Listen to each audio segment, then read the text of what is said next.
sins of our fathers. As children, how much responsibility do we take on from the sins of our fathers? And that's what we're going to be talking about today. This is a very emotional, very hard two books. We're doing actually two books, and I'll explain it when we get a little bit closer, that I'm reviewing, and then I'll make a cocktail to match the book. So, welcome to Boozy Bee's Books and Cocktails. I'm so excited for you to be here today, although this is going to be a hard book, two books to review. And so, hopefully, you will hang in there with me. So, the first book we're going to talk about is All the Broken Places by John Bowen. And I had never read any of his books before. So when I read the synopsis of this book, I was really intrigued. And so it led me on this big journey. And it was a heck of a journey, especially when I found out what was going on. So let me set up the book for you. The book is about 91-year-old Gretel, and she is very with it.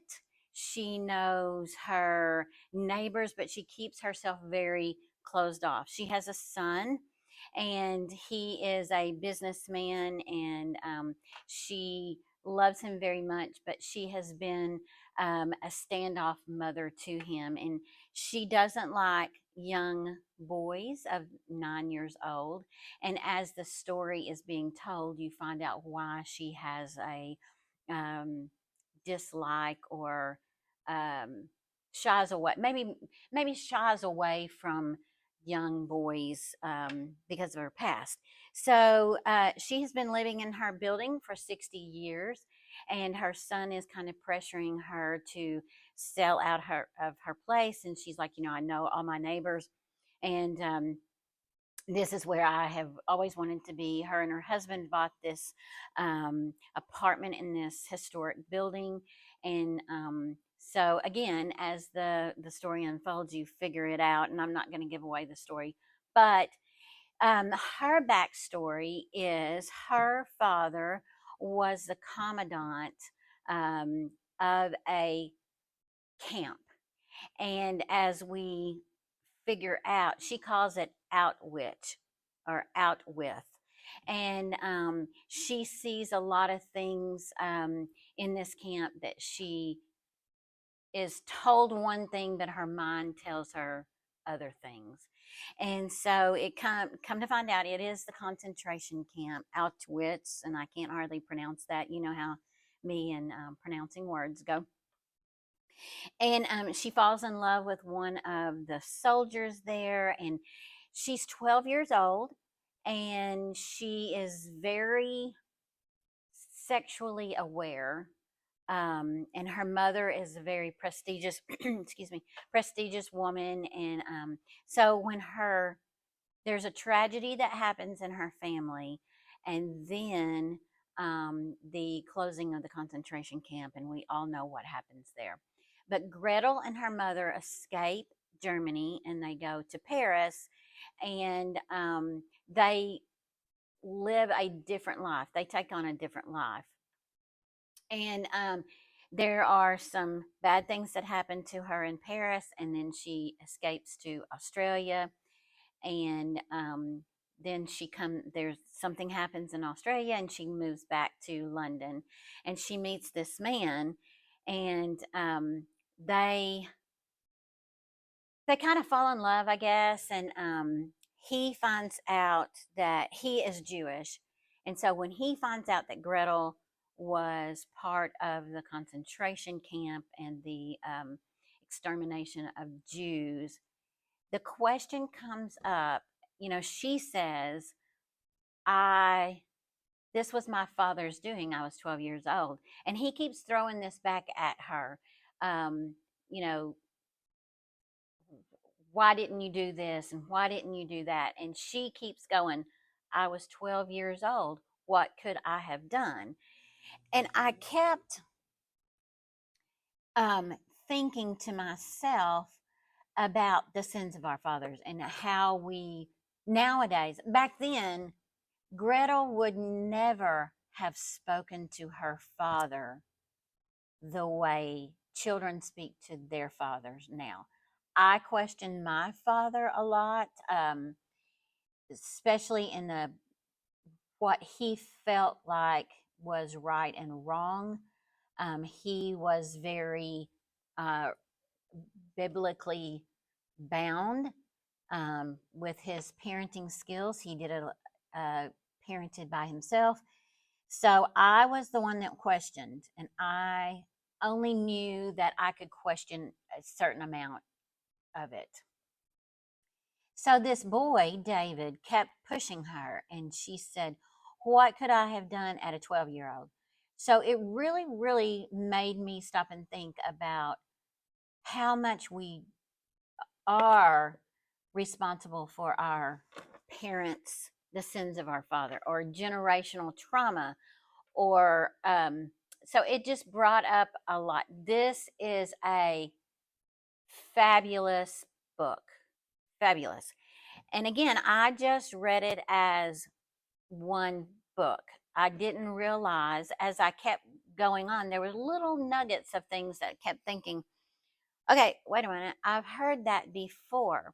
She used the reference of when she was seeing these people in the concentration camp that her and her brother called them people in the striped pajamas. And so that hit me. And then she said something else, and I can't remember what it was. And I was thinking, oh my gosh. And she goes back and forth and she talks about her brother. And so it really kind of, I thought, I am really missing something big here. And so if you have read The Boy in the Striped Pajamas, when I realized that this was the sequel to The Boy in the Striped Pajamas, I actually gasped and goes, "Oh my Lord, why didn't I know that?"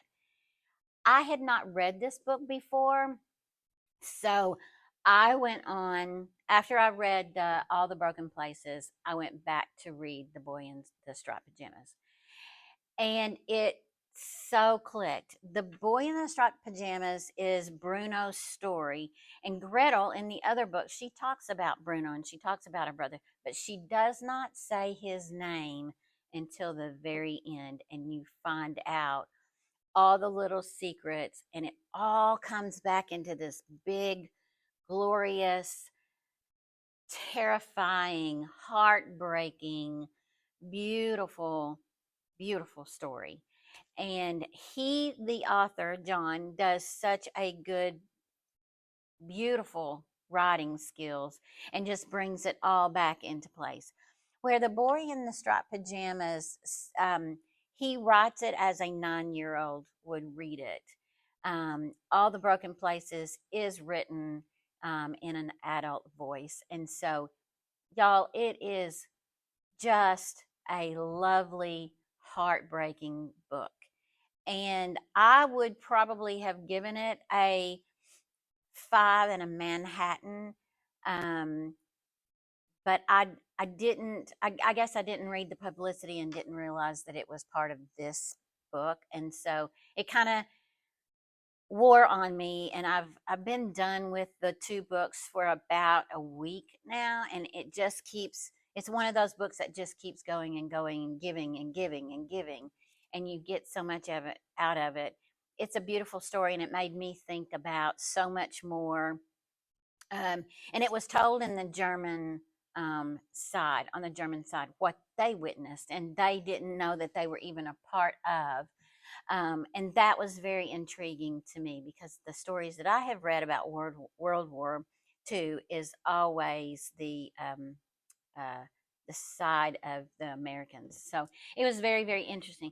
So Gretel, there's not a lot of liquor mentioned in this book, and so I was having a hard time getting a cocktail to come together and what I wanted it to be, and because I loved Gretel so much. She went through so much. She had a breakdown. She, just trying to hide all these secrets for over 80 years, and they end up coming out at the end. And so I was very interested in Gretel. I loved Gretel. And she, at the end, kind of in the end of the book, she serves a vodka tonic. So I am going to go with a vodka tonic, which is very easy. And this is what I loved about Gretel. She was easygoing until, because she had seen so much. So a lot of this stuff didn't bother her that was going on in the world, because she had witnessed so much in her life. And then she also, vodka and tonic is sweet and zesty, and she was feisty. So I thought I would do, in honor of Gretel, a vodka tonic. So vodka tonic is very easy. I don't even have any measuring cups or measuring utensils, because it is very easy. We're going to do it in a Tom Collins glass. I've got ice in there. I'm going to do 2 fingers, and 2 fingers is just at the bottom of your glass, and you're just going to pour until the top of your fingers, and that's about 2 ounces of alcohol. 2 fingers, 2 shots. And then I have a lemon, and we're going to squeeze it in this little contraption here. And everything just goes into this glass, which makes it so easy. And we're going to squeeze the lemon. Then I just drop in the half lemon in there with it. And then this is tonic water. And you just fill up your glass with tonic. And then I've got a little stir here, and we're going to give it a little stir.